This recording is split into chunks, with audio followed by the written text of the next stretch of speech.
Hello, my name is Kimberly Weitzman. I am the QA and training team lead at BioQuest Psychiatric and Behavioral Solutions.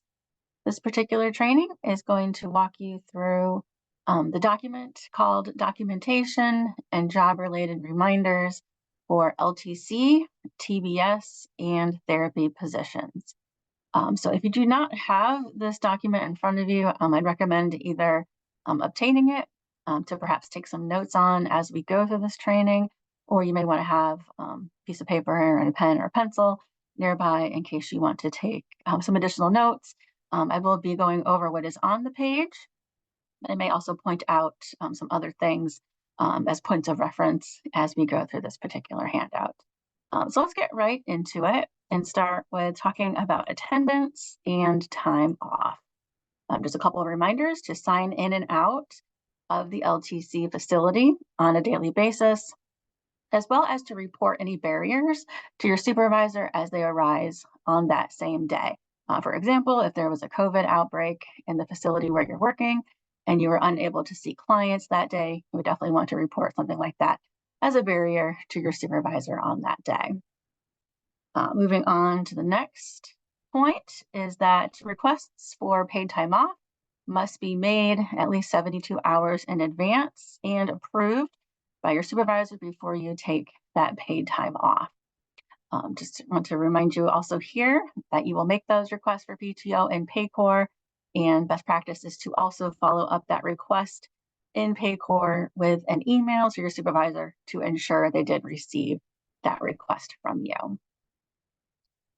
Next topic is that if you are unable to attend work, or if you need to leave your facility before your scheduled work day is over, please notify your supervisor the reason that you're taking paid time off and document this change on your calendar in SmartCare. And then lastly, under attendance and time off, if you are taking bereavement time off, or if you are reporting for jury duty, please notify your supervisor as well as HR in those instances, because you must submit documentation to HR for that time off to be paid. Do not put this on your SmartCare calendar because HR will create a personnel action form once they have the documentation needed to take care of that time off being paid for you. All right, moving on to payroll, billing, your calendar, as well as productivity. Please ensure that your calendar within SmartCare is complete and accurate for the upcoming week, no later than Friday at 5 p.m. So this calendar in SmartCare should contain your calendar blocks of when you plan to be in your assigned work location. Employees who are meeting with clients in the community should also have appointment blocks in their calendars for client appointments and the location of the appointment in the future. If things change, time of the appointment in the future, those can be changed at that time. The next point is to ensure that you are reviewing your coworkers' calendars who are working within the same facility as you to ensure that services are coordinated if you happen to be sharing clients to best meet their treatment needs. And just real quick, I will show you that you can check a coworker's calendar in SmartCare by going to under the Office tab. You're going to find the My Calendar banner.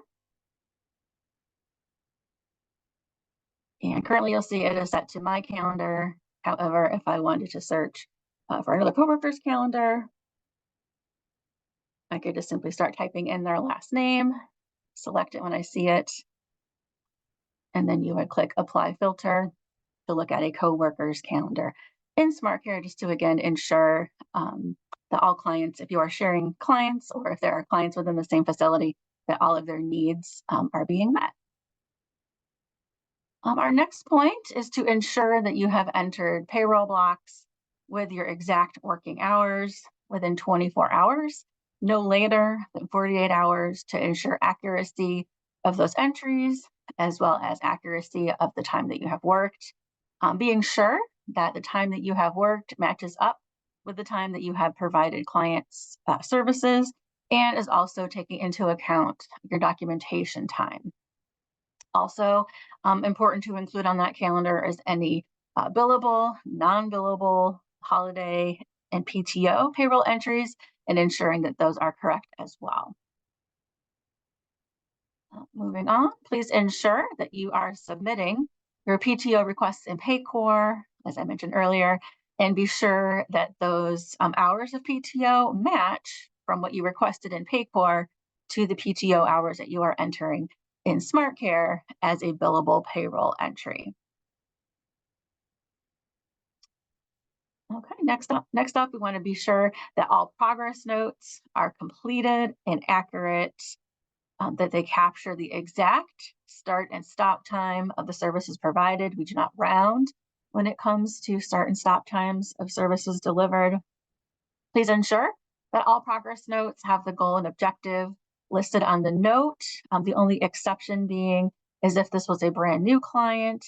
We do have the first 3 sessions to get that treatment plan completed, and so we would not see goals and objectives for up to the first 3 sessions.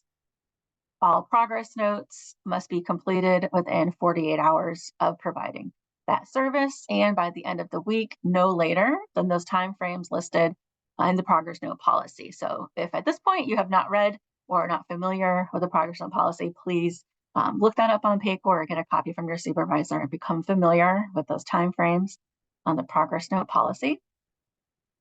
And then you're also going to want to monitor your completion of progress notes, ensuring that your completion percentage is above 95%. This is something that you can find on your payroll services summary report. Just as a quick reminder, you could find payroll services summary report. And we want the one with productivity. I'll just show you an example here of where you would find out if you are completing your progress notes according to the policy. Once you have pulled up that report, there is a column on the report that is titled signed per policy, yes or no. And here's where you would see that percentage here at the top. So best practice would be to run this on a regular basis to ensure that you are within those guidelines of 95%. Next point is to ensure that clients on your caseload that you did not see during that week have a non-billable note documenting either the cancellation, that client's no-show, or the reason or the barrier to services being provided. Please run and check your payroll services summary with a productivity report in SmartCare to ensure that all services are accurate and match up with the services that you actually provided in real time to clients, that they have the appropriate coding and locations listed, and that you are not overlapping your times for services provided to clients. Please fix any errors and ensure that all services are in the complete status. So again, looking at this example progress note payroll services summary report, the heading that you want to look for that information would be under status, and you would like all of your notes, all of your services provided, both billable and non-billable, to be listed as complete in that particular heading.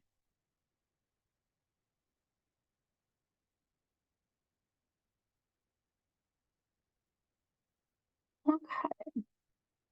Our next point is to submit your reviewed and accurate payroll services summary with the productivity report to your supervisor by 9:30 a.m. on Monday of every week.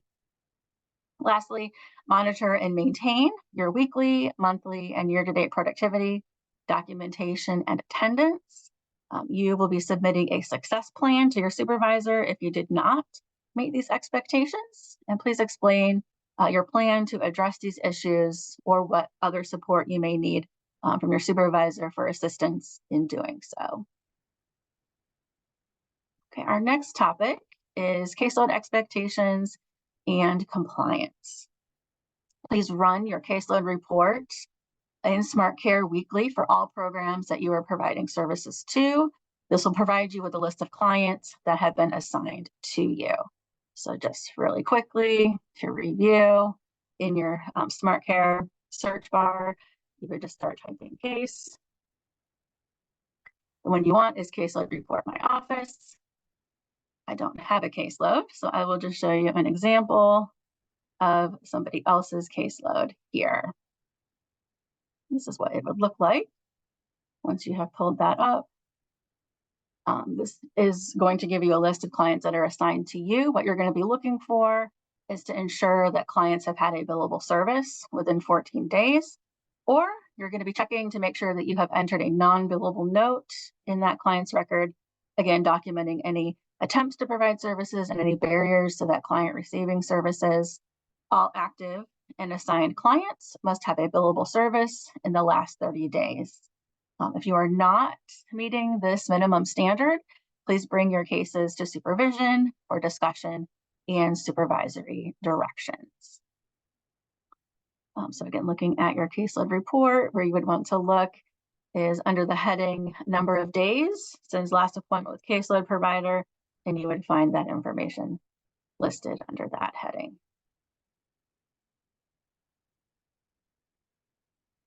Okay, as far as treatment plans, ensure that all treatment plans are active within the last 5 months. If you find that one is in its 5th month, that's when you want to start working on reviewing and completing your treatment plan, submitting it for clinical review within that week.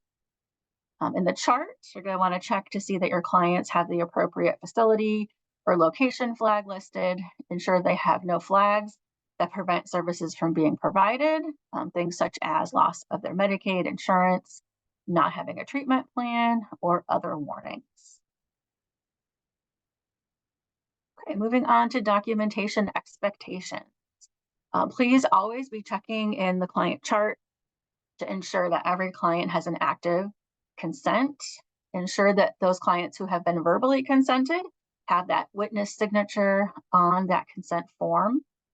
If you find a discrepancy or if there is an issue with that, please let your supervisor know and follow their recommendations on how to remedy that immediately. In your client's chart, ensure that all clients have an accurate facility flag. Monitor all flag alerts, especially those that are indicating that the client has no insurance coverage or that they have an outdated treatment plan. Okay, moving on to the clinical audit report by staff. This is another report that you will run weekly in SmartCare called Clinical Audit Report by Staff. This report will track all requirements for your caseload, and you'll be able to see things like each client's Medicaid status, ensuring that the demographic information has been entered, specifically their phone number, address, emergency contact, and that their ethnicity and race have been completed. It also will check to see that the client's initial evaluation has been complete, that initial outcome measures, the GAD-7 and PHQ-9 have been done, that their initial treatment plan was completed with or before the first date of service provided. And also it will check to ensure that any releases of information for non-ViaQuest or LTC providers are in the chart. So just very quickly, let's review where that would be. Again, you would search clinical audit report by staff is the one that you want. I don't have any clients, so I'm going to go ahead and just show you an example of one, what that would look like.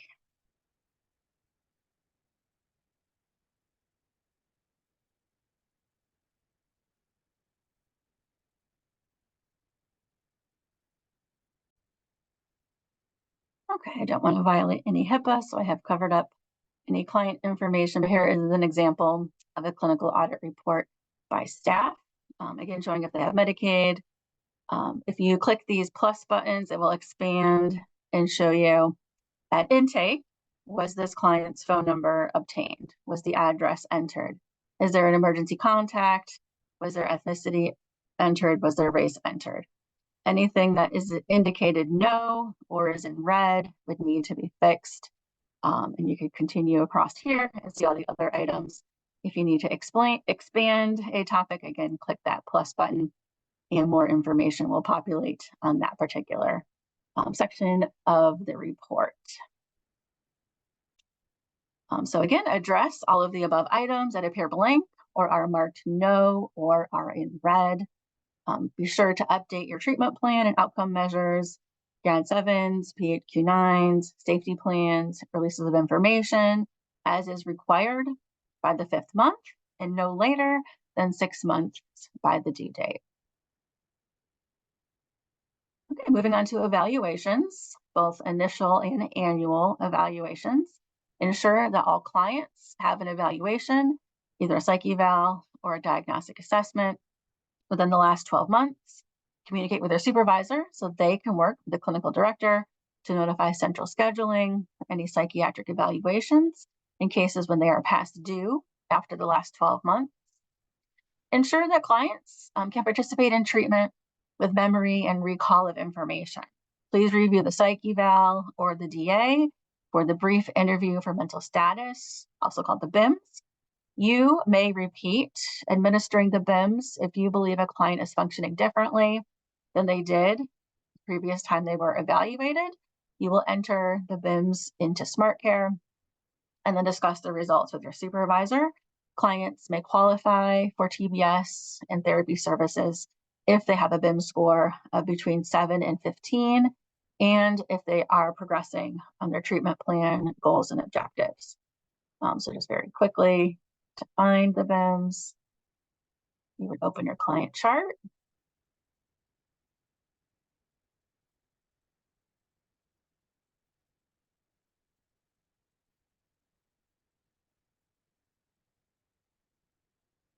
You would hover over clinical documents, click on BIMS, and the directions to complete the BIMS are really on the form. If you needed to do a new one, as you would with any document, you would always click the new button to do a new one, and then just follow the directions on the form on how to ask the questions. You will score it yourself, and the directions for scoring it are listed here on the bottom. As with any other document in SmartCare, once it is all complete, you will then click Save. Okay, moving on to therapy-specific positions only. A couple of reminders here. You'll complete a diagnostic assessment at the start of any psychotherapy services to ensure the client qualifies for this level of care. All DAs must be started within 30 days of the client being assigned to the therapist. If there is not an available therapist, the client should be put on the regional therapy waitlist. All diagnostic assessments have sections completed thoroughly using the assessment guide, which you should have received at your new hire SmartCare in-person training. If you did not receive this, or if you need another copy, please feel free to contact either your supervisor or the trainer in your region. We'll be able to provide that to you as well. Most important within the diagnostic assessment is to ensure that the mental status exam, the lethality section, the GAD-7 and PHQ-9, the diagnosis section with symptoms clearly defined and identified according to the DSM and ICD criteria is what is most important to ensure to complete on that diagnostic assessment. As far as therapy progress notes, those also must be completed within 48 hours to document the assessment that was administered with the correct coding, with the CPT code of 1 hour permitted. Therapists must complete the diagnostic assessment within 14 days, billing the assessment service. The diagnostic assessment must then be routed to a clinical reviewer via SmartCare and signed within 30 days of the effective date. The clinical reviewer will route all corrections back to the author, and corrections are due within 5 days of the receipt of the SmartCare message. For psychotherapy cases, a completed diagnostic assessment must be done. The current treatment plan must be updated to include goals and objectives associated with the interventions that are linked to individual psychotherapy. Some more information about the BIMS. You may repeat a BIMS questionnaire on any clients who are enrolled in TBS or therapy services who receive a BIMS score of 99, meaning it was unable to be administered or completed. For clients who have variable scores or are scoring less than 6, which indicates severe cognitive impairment. They're in that range. This will need a supervisory review if you still feel they are candidates for TBS or therapy. Those with highly varying scores continue to monitor those clients, their ability to recall, to retain, or utilize skills to achieve their treatment plan goals and objectives. Use these observations or your efforts that you're using to provide these clients with reminders or tools and how they're using them outside of their session. Include that in your documentation.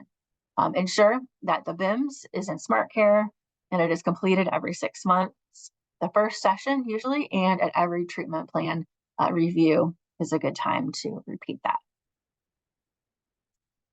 Okay, let's talk about individual treatment plans, or in SmartCare, you will also see them titled care plans. As you are coming up with the treatment plan, please engage the client and their legal guardian as you are developing the treatment plan. When you went to your initial new hire SmartCare training, you should have received an initial and review treatment plan guide. If you need, again, more copies, please contact your supervisor or the trainer in your region. Those are great to follow to ensure that you are completing the treatment plan within the standards of quality and timeliness. Ensure all treatment plans and updated treatment plans have a progress note completed on the date of the treatment plan that references the client or the legal guardian's participation in the goals, objectives, and rating of the progress. Your initial treatment plan must be started the first session and then to be completed within 3 sessions or 15 days of that first session, whichever comes sooner. So the first billable session for that client must match the effective date of the initial treatment plan. Speaking of treatment plan reviews, those must be started 5 months after the previous effective treatment plan date. Please ensure that all treatment plan reviews have the progress rating and narrative completed in each goal and objective section of the treatment plan. So you must describe why you have given that particular client that particular rating of progress made or no progress made. Treatment plans must be routed to a clinical supervisor via SmartCare and signed within 30 days of the effective date. This clinical reviewer will route all corrections back to the author, and corrections are due within 5 days of receiving that SmartCare message. Treatment plans must be reviewed with the client and the legal guardian at least every 5 months, but you may certainly do it sooner if that is clinically indicated, and then updated using that treatment plan review guide that I mentioned earlier. All right, moving on to safety plans. Complete a safety plan and enter the safety plan into SmartCare for all clients who have a current or a history of suicidal, homicidal ideations within that first billable session. You may also present a paper copy to the client at that time. If it applies, safety plans should be used during all sessions to assess risk, symptoms the client is experiencing, or symptoms that have changed.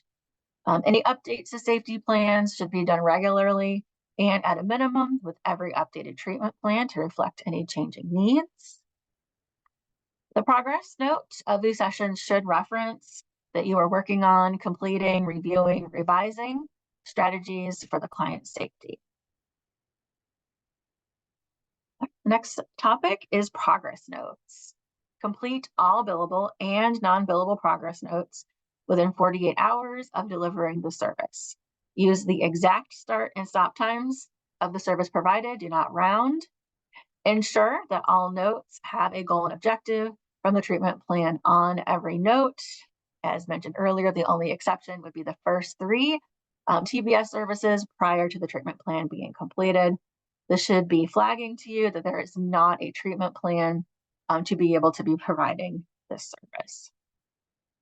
TBS and therapy progress notes must be person-centered, address the primary mental health diagnosis and treatment needs of the client. Progress notes must be completed for all sections within the SmartCare note template. Quality billable notes contain what specific TBS or psychotherapy intervention or interventions were utilized, what evidence-based practice, activity, worksheet, etc., that relate back to the mental health need and treatment plan goals in the treatment plan. Any services that are not meeting medical necessity of the client under the treatment plan are to be entered as a non-billable note. All progress notes have built-in smart care validations. If you are unable to sign a note, you must fix and address the error. For example, you may get error messages like no Medicaid coverage. That means that these services must be entered as non-billable, or address this with your supervisor if you believe that it is an error in smart care. Central intake will need to be emailed with an updated Medicaid number for this client so it can be verified prior to billing for this service. Another message that you may receive is the location on your ticket conflicts with the facility flag of the client. If you believe this is a smart care facility flag error, you'll need to email central intake as they are the only ones who may change the facility flag. Let's talk about discharges. Prior to submitting a discharge summary, please ensure that you have signed all documents that are in process, things like treatment plans, progress notes, complete your outcome measures before you're submitting to the clinical reviewer for signature, because once that discharge is signed, that client's chart is effectively closed. All sections of the discharge summary must be completed and thoroughly based on the services provided in treatment for the client. Please be sure to select the correct reason for discharge. Please use the discharge instructions on if you are submitting an agency discharge, for instance, if the client passes away, if they move out of the facility, or if they stop all BioQuest VPBS services, or you may be providing a program discharge, filling out a program discharge. When a client completes or requests the discharge of services but remains open in other ViaQuest VPBS services, you will not be selecting administrative close. This is when the agency is closing services due to a client, and this will only be used with the approval of the regional clinical director, the state clinical director, or the executive directors. All right, incident reporting. This should be a refresher from your mandated reporting training, but let's review just so we have all the correct information, that all unusual or critical incidences should be reported within 1 hour of the incident to the VPBS incident reporting hotline. Make sure you have this number either in your phone or you have that business card on you at all working times. The phone number is 1-844-487-1265, and you will call that during normal business hours. After hours, incidences should be called into the region's clinical director or clinical supervisor. If you find yourself in a situation where you're not sure if you should be calling the incident hotline, please report to the incident hotline, and that person answering the hotline will advise you on your next step. They will log the call and the details you reported if it's not an incident.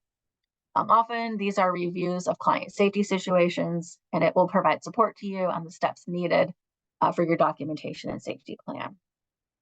All incident reports must be completed and submitted to the on-call supervisor, and a copy provided to your supervisor, clinical director, and the QA director. The incident report should document the completion of instructions by the hotline staff, as well as notifications made to the long-term care facility or other mandatory reporting requirements instructed. If you are asked for a written witness statement, please use the incident report for your statement, and or the incident form should be emailed to your supervisor, again, the clinical director and the QA director. Report all injury and accidents to your supervisor and HR per the timeframes listed in COR 3.43, General Safety Practices, which is in PAYCOR. If you are required to complete an accident report, this should be completed by the end of the business day or within 24 hours of the incident. All right, moving on to mileage and supply requests. You will submit all mileage requests within Certify. They are to be submitted by the first day of the next month. Mileage can be claimed when you're traveling from one work location to another work location for work purposes. Mileage is not permitted to get to your first work location or from your last work location. All supply requests should be made to your supervisor and approved by the clinical director, who will determine how the purchase can be made or approve the purchase. Moving on to communication, supervision, team meetings, and trainings. You will complete all new hire trainings, videos, shadowing, and complete the quiz and verification form for each of these. Submit them to your training manager and your supervisor. Check your ViaQuest email at least twice a day and respond to emails within 24 hours. Use Paycor to locate and find all ViaQuest policies and procedures. You will sign into Paycor, go to my profile on the right-hand side, and then you will navigate to, let me just show you.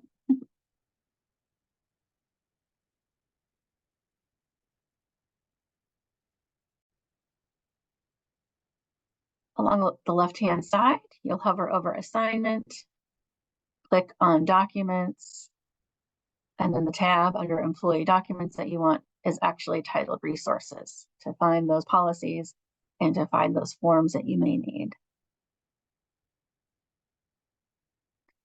Next, ensure that you are always using HIPAA protections and security in your job duties and communications with others, with phone calls, texts, emails, professional conversations in all locations. So consider who may be around you when you're making a phone call. Consider who could see your computer screen when you're doing progress notes. Consider where you're leaving information laying on a printer if it may have client personal protected health information on it, so on and so forth. When you're working in long-term care settings, again, as I said earlier, check in and out daily, not only with the facility, but check in and out daily with the social worker or the director of nursing there. Advise them of clients that you are planning on seeing, see if there are clients needing more support that day, and provide updates at the end of the day, especially if you notice clients needing more support after your session with them. You will be attending all collaboration meetings with long-term care partners as directed by your supervisor, to be held at least monthly, and are to follow the standardized agenda to ensure long-term care facilities and ViaQuest are working on the goals and objectives of the needs of the shared clients. So utilize the standard agenda, and please document these meetings by completing the form that is titled Monthly Collaboration Meeting Tracker. This is what it looks like. Very much user-friendly, guides you through completing and documenting those meetings right there on the form. Client-specific planning should be entered into SmartCare by using the appropriate billable or non-billable note. You will be attending care conference when requested by the client, legal guardian, or long-term care facility staff. Attend supervision, required clinical and team meetings as scheduled. Communicate any barriers to these expectations with your supervisor and indicate your plan to reschedule trainings or review information via video or by reviewing meeting minutes, for example. Review and complete all follow-up items on your supervision note. Sign and return your supervision note either during the supervision session or within 48 hours of receiving supervision. You're responsible for tracking your required mandatory training, such as CPR, first aid, AEGIS, your annual HR policy review. Please notify your supervisor in advance so that you can be scheduled for these classes and attend the in-person trainings. Complete all other trainings within the timeframes when you are sent reminders by email or when you see them on Paycor in your online video coursework. Submit a copy of your attendance or your certificate that you receive to your supervisor confirming that you did complete those trainings. Regarding the ViaQuest Culture Playbook, ViaQuest Voice, and Employee Recognition, our first point here is to know the ViaQuest Culture Playbook as well as our choice values, and use these in all aspects of your position. So if you are looking for that ViaQuest Culture Playbook, you can find it once you have logged into Paycor. It is listed under Company News, and then you could click right here for the ViaQuest Culture Playbook.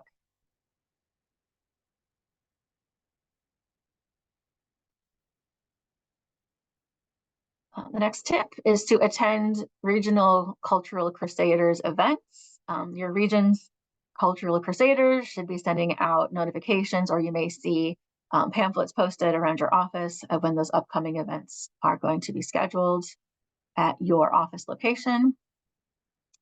It's recommended to enroll in and use the ViaQuest Voice, which provides text updates as well as information and connection to HR resources. However, HR does need your current cell phone number if you would like to be receiving those ViaQuest Voice text messages. Lastly, here is to use CA Shorts, peopleareverything.com, to celebrate your coworker successes, anniversaries, birthdays, etc. You can use this not only to send e-cards and to recognize them, but for many other purposes as well. And the website is listed here for you. And lastly, we want to be celebrating and communicating our client successes.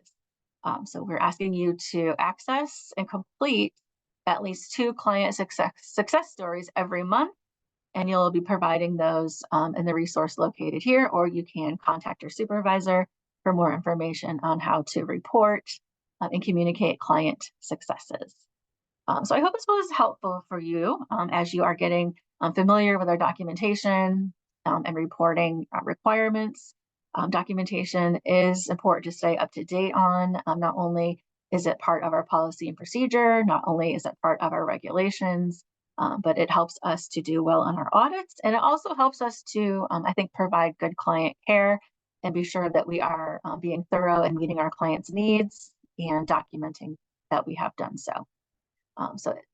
This now concludes this training. You can contact your supervisor if you have any further questions on what you've seen in this training.